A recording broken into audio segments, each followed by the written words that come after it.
Hello दोस्तों, नमस्कार। मेरा नाम है विवेक कुमार, सिलेक्टेड उत्तर प्रदेश पुलिस। आज दोस्तों बात करेंगे एक बहुत ही महत्वपूर्ण टॉपिक पर। दोस्तों, यूपी पुलिस की तैयारी कैसे करनी चाहिए आप लोगों को, ताकि आप लोगों का सिलेक्शन घर बैठे हो जाए, और वो भी दोस्तों केवल और केवल 4 महीने की मेहनत में ही। अगर आप लोग घर बैठे अगर 4 महीने अगर कड़ी मेहनत कर लेते हैं, अगर आप लोग रोजाना 8 घंटे अगर पढ़ते हैं, तो आपका यूपी कांस्टेबल में सिलेक्शन दोस्तों कोई भी नहीं रोक पाएगा। दोस्तों, मैंने खुद 8 घंटे रोजाना पढ़ाई की थी एग्जाम से 4 या 5 महीने पहले, और मैंने यूपी पुलिस की वर्दी दोस्तों पाली है। तो मैं आप लोगों से कहना चाहूँगा कि आप भी 8 घंटे मेहनत करिएगा कांस्टेबल के लिए, और दोस्तों और 4 महीने के मेहनत में ही आप लोग 225 प्लस नंबर ला सकते हैं। तो दोस्तों, इसके लिए आप लोगों को क्या क्या करना चाहिए वो मैं आपको जानकारी दूंगा, तथा यूपी पुलिस में सिलेक्शन लेने का मास्टर प्लान भी बताऊंगा कि इस तरीके से आप यूपी पुलिस की वर्दी हासिल कर सकते हैं। अब बात कर लेता हूं दोस्तों इससे आगे की। दोस्तों, आप लोगों से कहना चाहूँगा कि अगर आप हमारे चैनल टारगेट विद विवेक पर अगर पहली बार आए हो, तो दोस्तों इस चैनल को सब्सक्राइब करके बेल का आइकन जरूर दबा दीजिए। अब बात करूंगा दोस्तों इससे आगे की। इसमें मैं आप लोगों को बताऊंगा कि यूपी पुलिस कांस्टेबल में सिलेक्शन आप लोग किस प्रकार से पा सकते हैं। तो उसकी सारी जानकारी आप लोगों को इसी वीडियो में मिलेगी। तो आप लोग इस वीडियो को बिना स्किप किए अंत तक देखना है, अगर आप लोग वर्दी चाहते हैं तो। दोस्तों, सिर्फ 4 महीने की मेहनत आप लोग कर लो, वो भी घर बैठे। जो मैं आप लोगों को बता दूं, आप लोग सिर्फ उतना ही पढ़ लेना। आपका सिलेक्शन ना हो तब आप हमसे कहना कि ठीक है दोस्तों। और दोस्तों, घर बैठे 4 महीने में हम जो आप लोगों को टारगेट देंगे वो 225 नंबर का देंगे, वो भी दोस्तों घर बैठे, ठीक। और आपका सिलेक्शन तथा वर्दी पक्की करवाना हमारा कर्तव्य बनता है। और दोस्तों, सिलेक्शन आप लोगों का 100% होगा। अब मैं आप लोगों को बता रहा हूँ स्ट्रेटजी, ठीक है, कि किस प्रकार से आप लोग वर्दी पा सकते हैं यूपी पुलिस की। अब दोस्तों, इतनी सारी चीज़ें मैं आप लोगों को बता रहा हूँ, उससे पहले आप लोग जान लीजिए हमारे बारे में, ठीक। अब दोस्तों, आप लोग जान लीजिए कि हमारे बारे में कि मैंने आज दिन तक कौन कौन से एग्ज़ाम क्वालिफाई किए हैं। दोस्तों, मेरे बारे में आप सभी लोग जान लो सबसे पहले। उसके बाद में मैं आप लोगों को बताऊंगा कि यूपी सिपाही की स्ट्रेटजी क्या रहेगी। दोस्तों, हमने सबसे पहले एग्ज़ाम क्वालिफाई किया एसएससी कांस्टेबल जीडी का। हमारे 84 नंबर रहे, और मैं दोस्तों अनक्वालिफाई रहा या डिसक्वालीफाई रहा, वो दोस्तों रहा फिजिकल में, ठीक। मैंने एग्ज़ाम पास किया। उसके बाद मैंने यूपीपी 49,568 पास किया, हमारे 224 नंबर रहे, ठीक। इसके बाद और इससे पहले दोस्तों 2018 की जो रेलवे ग्रुप डी की भर्ती थी, उसमें मैंने भोपाल से फॉर्म अप्लाई किया था, हमारे 77 नंबर थे, और ये नौकरी मैंने की नहीं। दोस्तों, हमारे पास अनुभव की कमी नहीं है, बस आप लोग परखना चाहिए हमें। अब मैं बात करूंगा दोस्तों स्ट्रेटजी की, कि आप लोग किस प्रकार से यूपी पुलिस में सिलेक्शन पा सकते हैं। जो किताबें मैंने पढ़ी थी दोस्तों, इन बुक्स ने दिलाया मेरे को सिलेक्शन। पहली बात तो दोस्तों ये है कि ये वीडियो कोई स्पॉन्सर्ड वीडियो नहीं है, ये मेरा खुद का वीडियो है, ठीक। और दोस्तों, आप लोगों को पता ही होगा कि यूपी पुलिस का जो सिलेबस होता है, जिसमें जीके, हिंदी, मैथ और रीजनिंग सिर्फ और सिर्फ 4 सब्जेक्ट आते हैं, ठीक।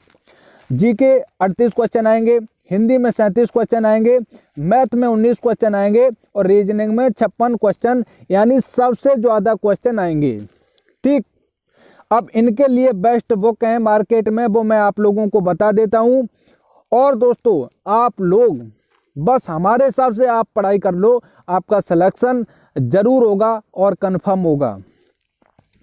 अब मैं जीके की बात कर लेता हूँ। अगर आप जीके की अगर मान लो अगर आपकी जीके अच्छी नहीं है, तो एक लूसेंट की एक पतली सी जीके आती है, ठीक, आपको पता ही होगा, ग्रीन कलर की आती है, आप उसे पूरा पढ़ लीजिए। और एक धनखड़ की जीके आती है, वो भी आप पढ़ लीजिए। साथ ही साथ आप कोई भी यूपी जीके पढ़ लीजिएगा, आपका जीके का जो पोर्शन है वो कंप्लीट हो जाएगा, ठीक। अब बात कर लेता हूं दोस्तों हिंदी की। हिंदी आप लूसेंट की प्लस हिंदी आप धनखड़ की प्लस आदित्य की हिंदी, अगर आप हिंदी की अगर ये 3 किताबें पढ़ लेते हैं तो आप लोगों की हिंदी काफ़ी अच्छी हो जाएगी। ठीक, मैं बता रहा हूँ आप लोगों को, जैसे आप जीके में 38 क्वेश्चन है, अगर लूसेंट धनखड़ अगर और यूपी जीके की अगर कोई भी किताब पढ़ते हैं तो आप लोग 25 प्लस यानी 25 क्वेश्चन प्लस आराम से कर जाएंगे, आपको कोई भी प्रॉब्लम नहीं होगी। ठीक, अब मैं बात कर लेता हूँ हिंदी की। हिंदी में अगर आप ये 3 किताबें पढ़ लेते हैं तो आपका स्कोर 33 क्वेश्चन प्लस आसानी से हो जाएगा, इन किताबों से ही हो जाएगा। अब मैं मैथ की बात कर लूँ, अगर आपके पास RS अग्रवाल का मैथ हो तो ज़्यादा बेहतर रहेगा, SD यादव का हो वो भी चलेगा, अगर कैरेट का है तब तो फिर कहने की कोई बात ही नहीं है। इन 3 मैथ्स में से आप लोगों के पास कोई एक मैथ होना चाहिए। मैं तो आप लोगों को प्रेफर करूंगा कि आप लोग RS अग्रवाल का ही लें, अगर आपके पास है तो बहुत ज़्यादा बेहतर है। ठीक, इस 19 क्वेश्चन में से आप लोग 15 क्वेश्चन आसानी से कर जाएंगे इस मैथ को पढ़ करके ही। ठीक, अब मैं बात कर लेता हूँ रीजनिंग की। रीजनिंग की आप लोग किताब पढ़ सकते हैं, RS अग्रवाल की पढ़ सकते हैं, या फिर मास्टर रीजनिंग जो अरिहंत की आती है वो पढ़ सकते हैं, या आप लोगों को अगर कोई दूसरी रीजनिंग की बुक अच्छी लगती हो आप वो भी पढ़ सकते हैं। लेकिन रीजनिंग की यहाँ पर आपको 2 बुक्स पढ़नी जरूरी हैं, 2 किताबें आप लोगों को यहाँ पर रीजनिंग की पढ़नी जरूरी हैं, तभी आप लोगों का सिलेक्शन हो पाएगा। ठीक, और दोस्तों इसमें किसी भी कोचिंग की कोई भी आपको सहायता लेने की ज़रूरत नहीं है, अगर आप सहायता ले लेते हैं वो आपके लिए प्लस पॉइंट रहेगा। ठीक, और दोस्तों इसके अलावा मैंने खुद के जो नोट्स बने थे वो दोस्तों उनके द्वारा मैंने पढ़ाई की थी। अगर हमारे नोट्स चाहते हैं तो आप लोग कमेंट करके हमें बताइएगा, हम आपको नोट्स भी प्रोवाइड करवा देंगे। ठीक, और दोस्तों मैं आप लोगों को बताऊंगा अब इससे आगे, दोस्तों जब आपकी परीक्षा के अंतिम 30 दिन बचे तब आप लोगों को क्या क्या पढ़ना चाहिए। मैंने आप लोगों को बताया 4 महीने का पूरा प्लान कि आपको 4 महीने में क्या क्या पढ़ना है, तो 3 महीने में आप लोगों को जो भी सिलेबस है वो फिनिश कर लेना है। ठीक, और जब परीक्षा के 30 दिन बचें तब आप लोगों को क्या करना है वो आप लोग देखिएगा। आप लोगों को रोजाना 2 से 3 प्रैक्टिस सेट लगाने हैं, 2 से 3 प्रैक्टिस सेट लगाने हैं, और उसमें जो भी प्रश्न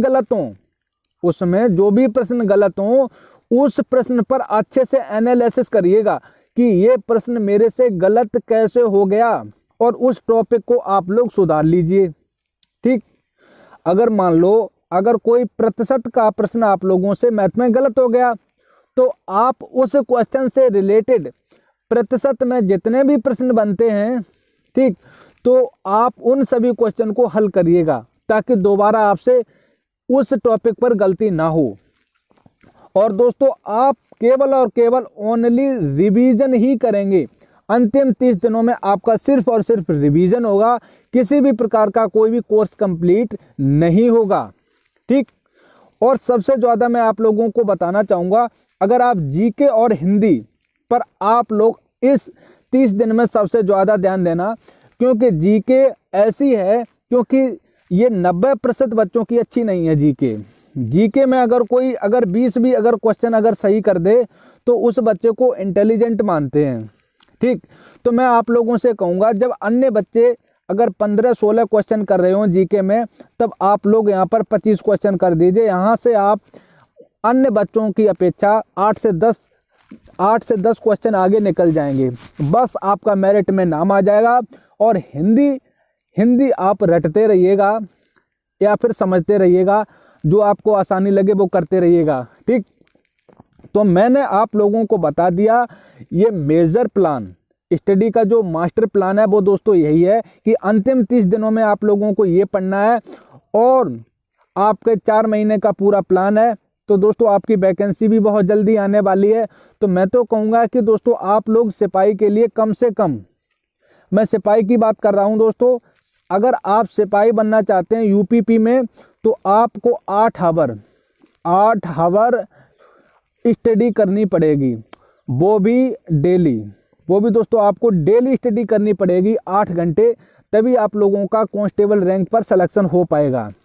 अगर बहुत सारे हमारे मित्र होंगे जो कहेंगे कि 8 घंटे से हम आईएएस बन जाएंगे, तो भाई वो उनकी खुद की इच्छा है, वो ज़्यादा इंटेलिजेंट होंगे तो आईएएस बन भी सकते हैं, लेकिन मैं आपके लिए बता रहा हूँ क्योंकि आपको वर्दी चाहिए, तो आप हमारे हिसाब से यानी आप अपनी पढ़ाई कर सकते हैं। ठीक, मैंने आप लोगों को यहाँ पर बुक्स भी बता दी हैं, अंतिम 30 दिनों में क्या पढ़ना है इसके बारे में भी हमने आप लोगों को जानकारी दे दी है।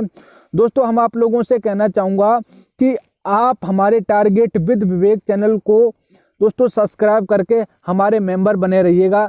दोस्तों यहाँ पर हम आप लोगों को बहुत अच्छी जानकारी प्रोवाइड करवाएंगे। दोस्तों जय हिंद, मिलते हैं अगले वीडियो में, तब तक आप सभी लोग हंसते रहिएगा, मुस्कुराते रहिएगा, अपने माता पिता का अच्छे से सम्मान करते रहिएगा, क्योंकि उनका आशीर्वाद ही आप लोगों को सरकारी नौकरी दिलवाएगा। दोस्तों जय हिंद।